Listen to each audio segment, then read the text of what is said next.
Secondly,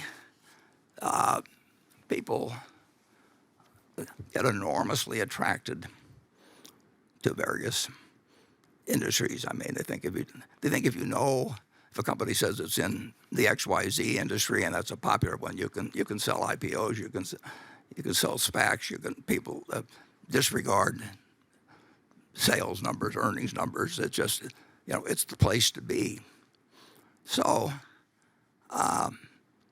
Berkshire Hathaway, where was the place to be in 1903 when my dad was born in 1903, but that wasn't really that big of news. But and it wasn't big news that actually Henry Ford was starting the Ford Motor Company. He'd failed a couple of times before, but he was about to change the world. I mean, the auto, when you think about everything, we've got a great auto insurance company. If there weren't any autos, we wouldn't have Geico. But it's transformed the country. And Henry Ford brought in the $5 daily wage, and that was a huge thing. Assembly lines, everything, autos came along. So let's just assume that you had seen a quick glance back in 1903 of all the interstate highways, 290 million vehicles on the road in the United States. Everything about it. And you said, well, this is pretty easy. It's going to be cars. It's going to be autos. Well, Berkshire,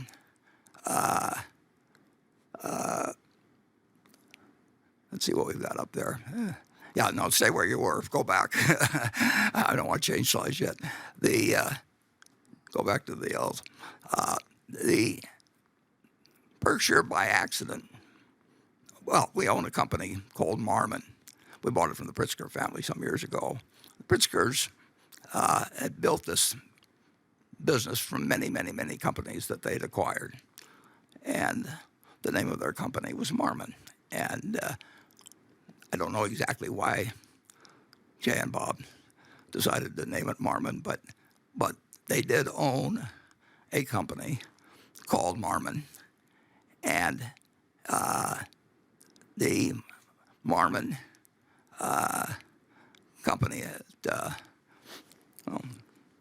getting slightly ahead of me on the slides again, but that's okay. We called it.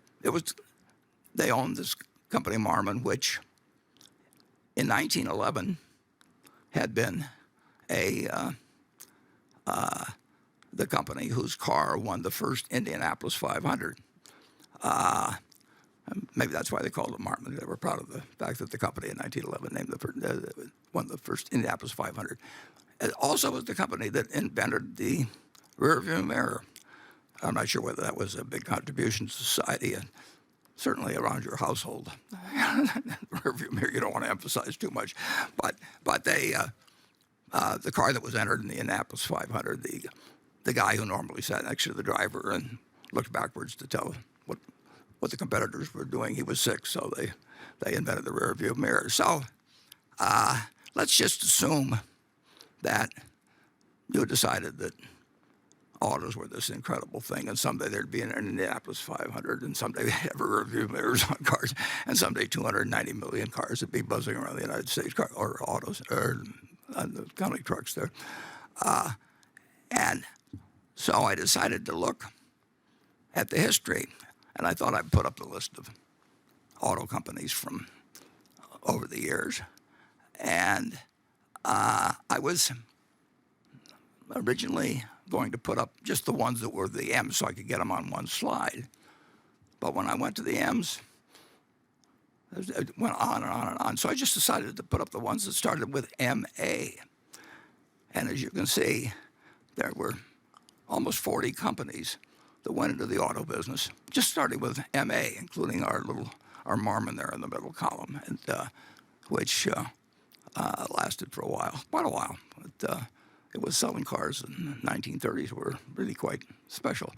But in any event, there were at least 2,000 companies that entered the auto business because it clearly had this incredible future.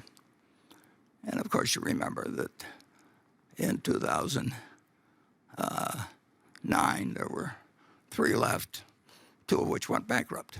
So there is a lot more to picking stocks than figuring out what's going to be a wonderful industry in the future. The Maytag company put out a car. Allstate put out a car. DuPont put out a car. I mean, there was a Nebraska Motor Company. Everybody started car companies, just like everybody's starting something now that can be where you can get money from people. But there were very, very, very few people that picked the winner or got the opportunity. At Ford Motor, Henry Ford had a few partners, and he really didn't like them, so he figured a way to buy them out. That was sort of it was sort of the beginning of the auto finance. That's a long story. We won't get into that. But you couldn't buy into Ford Motor, and of course General Motors became the dominant company. Finally, when Henry Ford did not really make the shift from the Model T to the Model A, it did not work very well. So I just want to tell you, it's not as easy as it sounds.